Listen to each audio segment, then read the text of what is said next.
예레미야 30장에서 33장은 유다와 이스라엘이 심판받은 이후에 다시 회복될 것에 대한 소망의 말씀입니다.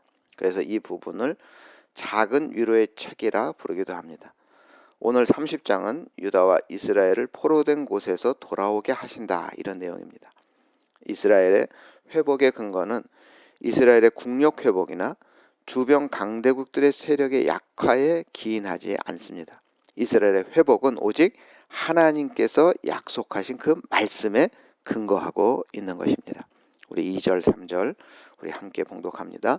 이스라엘 하나님 여호와께서 이와 같이 말씀하여 이르기를 내가 내게 일러준 모든 말을 책에 기록하라.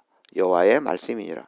보라, 내가 내 백성 이스라엘과 유다의 포로를 돌아가게 할 날이 오리니 내가 그들을 그 조상에게 준 땅으로 돌아오게 할 것이니 그들이 그 땅을 차지하리라.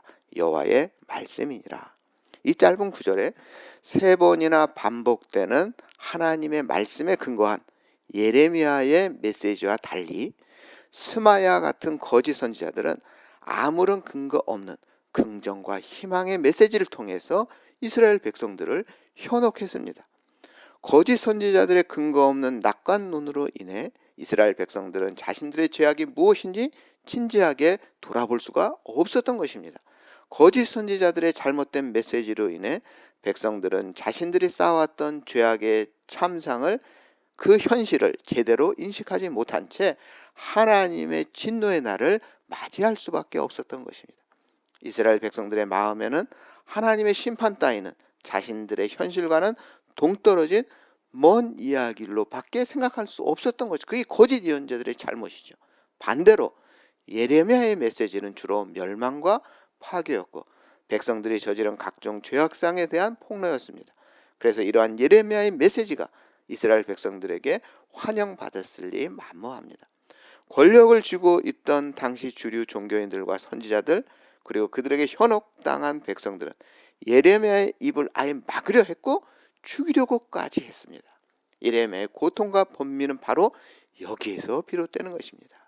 선지자로서 백성들에게 힘과 용기를 북돋아주고 그 마음 얼마나 간절했겠습니까? 하지만 이제 현실로 들어가야 될 이 현실, 또 하나님의 진노 앞에 예레미야는 고통스러웠습니다. 그러한 고통 속에서 번민하던 예레미야에게 하나님은 드디어 회복과 위로의 메시지를 전하게 하신 것입니다. 제일 먼저 예레미야가 기뻤을 것입니다. 하나님께서는 예레미야에게 이스라엘 백성들이 포로된 땅에서 다시 고국으로 돌아오게 될 것임을 기록하라 하셨습니다. 이 당시는요, 종이와 펜이 귀한 시대입니다. 누군가의 말이 기록으로 남겨지기보다는 입에서 입으로 구전되어 전해오는 시기입니다. 바로 이때 하나님의 말씀을 기록하라 하신 것은 그 말씀하신 내용에 대한 분명한 책임을 지겠다. 그리고 그 말씀에 반드시 이루어 주겠다 하는 하나님 의지의 분명한 이러한 의지 표현이 들어있는 것입니다. 이러한 맥락 안에서 30장 1절에서부터 11절까지는 심판의 회복에 대한 예언, 그리고 12절부터 24절까지는 포로 귀환의 약속과 열방에 대한 심판의 메시지가 선포되고 있습니다. 우리 3절 우리 함께 봉독합니다.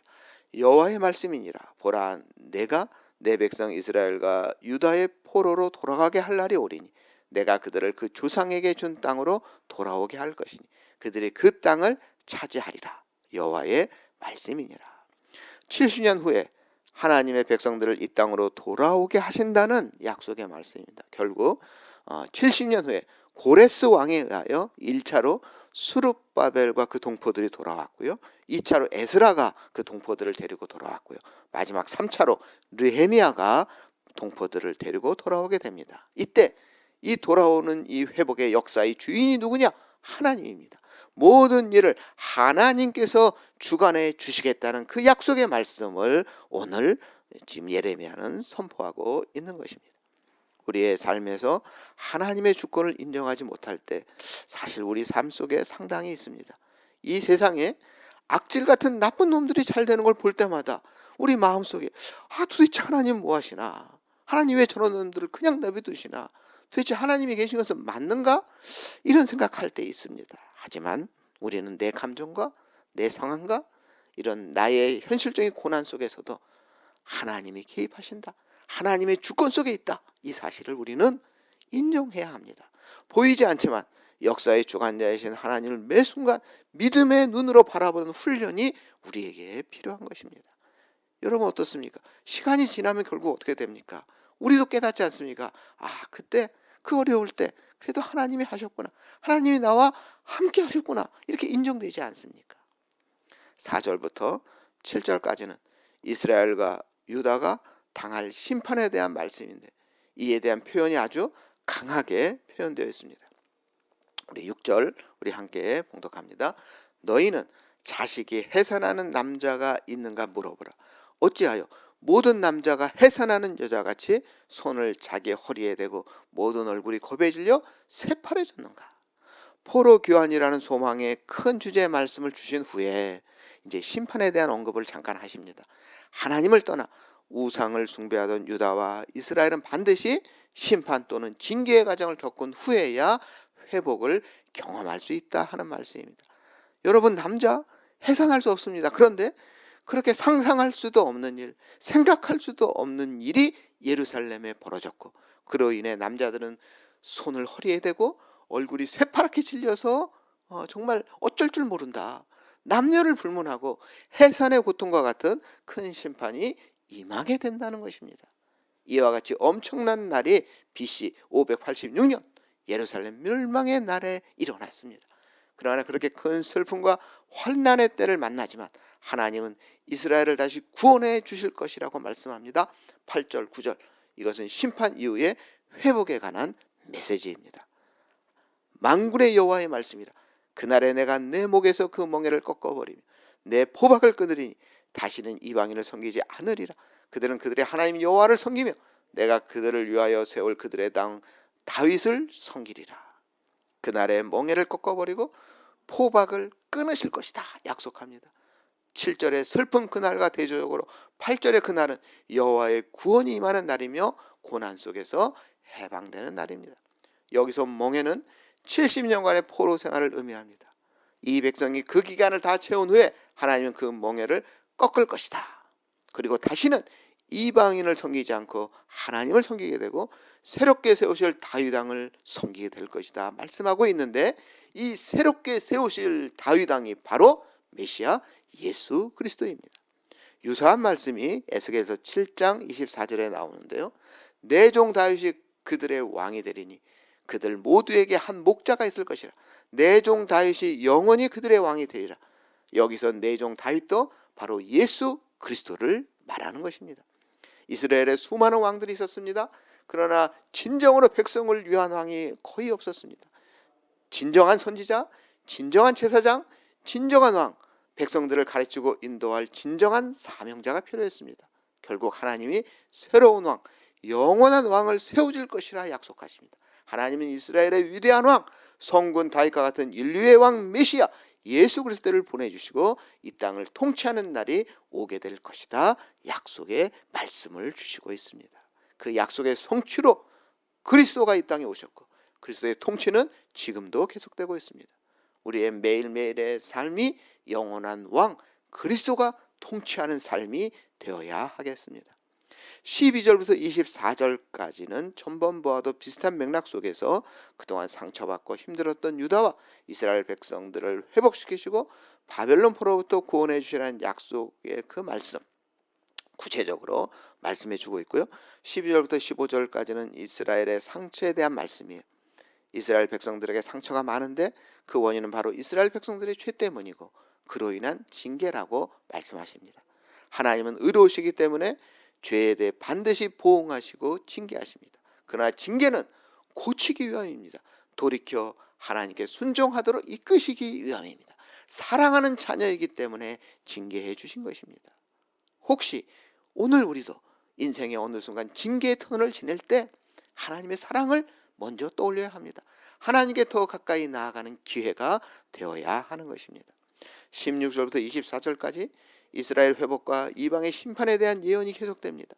하나님이 이스라엘을 징계하셨지만 또한 열방 중에서 지켜주시고 보호해 주셨습니다. 상처받고 실패하고 징계받았던 자리에서 이제 다시 감사하는 소리가 나오고 즐거워하는 자의 소리가 나올 것이라 말씀하십니다. 우리 인생 여정 중 비록 잠시 징계의 터널을 지난다 할지라도 낙심하지 말아야 할 이유, 좌절하지 말아야 할 이유가 바로 여기에 있습니다. 이전의 모습으로, 아니 이전보다 더 아름다운 모습으로 회복시켜 주실 것이라는 이 약속을 믿기 때문입니다. 21절에서는 하나님께서 백성 중에서 지도자를 세울 것이다 또 말씀합니다. 22절 함께 봉독합니다. 그 영도자는 그들 중에서 나올 것이요 그 통치자도 그들 중에서 나오리라. 내가 그들을 가까이 오게 하리니 그가 내게 가까이 오리라. 참으로 담대한 마음으로 내게 가까이 올 자가 누구냐? 여호와의 말씀이니라. 그 지도자는 담대함으로 하나님께 가까이 나갈 것입니다. 아브라함과 다윗의 자손으로 예수님께서 이스라엘, 그것도 변두리 베들레헴으로 오셨습니다. 죄로 말미암아 한없이 부끄러운 우리 인간들을 하나님 앞으로 인도해 주시는 중보의 대제사장으로 오신 것입니다. 누구든지 예수님을 통해 이제는 하나님 앞으로 담대히 나아갈 수 있게 된 것입니다. 22절은 새 언약에 관한 말씀입니다. 22절 너희는 내 백성이 되겠고 나는 너희들의 하나님이 되리라. 하나님은 사무엘하 7장에서 다윗과 언약을 맺으셨습니다. 사무엘하 7장 14절 나는 그에게 아버지가 되고 그는 내게 아들이 되리니 그가 만일 죄를 범하면 내가 사람의 매와 인생의 채찍으로 징계하려니와 주께서 주의 백성 이스라엘을 세우사 영원히 주의 백성으로 삼으셨사오니 여호와여 주께서 그들의 하나님이 되셨느니라. 그러나 다윗이 하나님과 이 맺은 언약, 이것이 이스라엘 백성들이 지키지 못해서 끝이 나고 말죠. 그런데 잠시 후 포로로 끌려간 이후에 그 언약은 먼저 그 약속을 저버린 이스라엘과 유다 백성들 때문에 파기가 된 것입니다. 이제 하나님은 새로운 언약을 허락해 주십니다. 예수 그리스도를 통한 인류 구원의 새 언약을 약속해 주십니다. 예수님을 통해 하나님과 관계를 맺게 되는 이 땅의 모든 사람들과 맺어지는 언약입니다. 이것은 그리스도가 다시 와서 이 땅을 심판하신 날까지 계속되는 것입니다. 또한 이 언약은 하나님이 우리를 사랑하셔서 먼저 제안해 주셨습니다. 우리의 인생에 하나님이 먼저 찾아오셔서 우리를 불러주셨고 우리를 먼저 구원해 주셨습니다. 우리를 하나님의 자녀 삼아 주셨고 하나님의 백성 삼아 주셨습니다. 우리는 언제나 이 언약을 잊지 말고 신실하신 하나님 앞에 그분의 백성답게 자녀답게 살아가도록 힘써야 할 것입니다. 우리 윤재택 목사님, 우리 성경 공부하거나 설교하실 때 우리 성도님들 예레미야서 읽으시면서 힘드시죠? 이런 말씀을 여러 번 하셨습니다. 한 달 내내 징계의 말씀만 계속 나오니 윤재택 목사님이 우리 성도님들 걱정돼서 하신 말씀인데, 그래서 제가 한 가지 팁을 이 시간 말씀드려 합니다. 여러분 매일 성경 하실 때 각 장에서 은혜되는 말씀을 한두 구절 꼭 찾아보시기 바랍니다. 징계의 말씀, 건성으로 건너뛰는 말씀은 절대 아닙니다. 징계의 말씀은 징계의 말씀대로 이해하시고 은혜의 구절 몇 구절을 찾고 기도하고 묵상하면 더 좋겠다, 이런 뜻입니다. 30장에서 제 개인적으로 가장 눈에 띈 말씀은 19절입니다. 우리 19절 우리 함께 봉독합니다. 그들에게서 감사하는 소리가 나오고 즐거워하는 자들의 소리가 나오리라. 내가 그들을 번성하게 하리니 그들의 수가 줄어들지 아니하겠고 내가 그들을 존귀하게 하리니 그들은 비천하여지지 아니하리라. 우리 성도님들 가정에 감사의 소리, 즐거운 소리가 가득하기를 소망합니다. 가세가 줄어드는 것이 아니라 번성으로 나아가고 비천하여지는 것이 아니라 존귀하게 되기를 주님의 이름으로 축원합니다. 오래전에 늦은 밤입니다. 스코틀랜드 오지의 한 정치가가 이 시차를 나가는데 그만 마차가 고장납니다. 우연히 그 지역을 지나가던 동네 청년이 정성껏 마차를 수리해 줍니다. 이 청년의 도움으로 이 정치가는 자기의 일정을 무사히 마칠 수가 있었습니다. 모진 폭풍 속에서도 몸을 아끼지 않는 이 청년에게 감동을 받은 이 정치가는 장래의 희망이 뭐냐 이 청년에게 묻습니다. 그러자 이 청년은 나는 의사가 되고 싶을 꿈을 가지고 있습니다. 정치가는 이 청년이 의사 공부를 할 수 있도록 적극적으로 도와줍니다. 이 일이 있은 후 50년 후에 아프리카 모로코에서 폐렴으로 죽게 된 젊은이가 있었습니다. 이 당시 폐렴은 거의 죽는 병입니다. 그런데 이 청년은 불과 몇 달 전에 개발된 기적의 약 페니실린 덕분에 목숨을 건집니다. 이 페니실린을 발명한 사람은 50년 전에 마차를 수리해줬던 바로 그 청년이었습니다. 그렇다면 페니실린 덕분에 목숨을 건진 사람이 누구냐? 감사의 표시로 공부시켜준 정치가의 아들이었습니다. 페니실린을 발명한 의사는 알렉산더 플레밍이었고, 페니실린 덕분에 목숨을 구한 사람은 윈스턴 처칠이었습니다. 의사 플레밍을 공부시킨 사람 바로 윈스턴 처칠의 아버지 랜돌프 처칠이었습니다. 인생이란 이렇죠. 인과 고리로 연결이 되어 있습니다. 감사가 자신의 아들을 살린 것입니다. 이처럼 감사는 기적을 낳습니다. 또한 감사는 은혜의 결과입니다. 은혜를 아는 사람이 감사하게 되고, 감사는 다시 자신에게 열매로 돌아오는 것입니다. 오늘 말씀은 유다와 이스라엘의 포로 생활로부터 회복을 예언해 주신 말씀입니다. 감사할 수밖에 아니 감사해야 하는 말씀입니다. 우리 성도님들 무엇인가에 얽매여 자신의 의지대로 살지 못하고 시간과 에너지를 빼앗기며 하나님이 기뻐하시지 않는 모습으로 살아가고 있다면 그것으로부터 돌이키시기 바랍니다. 우리를 구원해 주시는 분은 오직 예수 그리스도십니다. 우리 왕 대신 영원한 왕이신 예수 그리스도를 찾고 늘 주님과 동행하는 우리 성도님들이 다 되시기를 주님의 이름으로 축원합니다. 사랑의 하나님, 심판의 골짜기 너머에 예비된 하나님의 놀라운 회복과 소망에 대한 약속의 말씀을 이 새벽에 듣게 하시니 감사를 드립니다. 역사의 주관자이신 하나님, 이스라엘의 회복이 그들의 국력이 아닌 오직 하나님의 약속에 의하여 이루어졌음을 저희들이 믿습니다.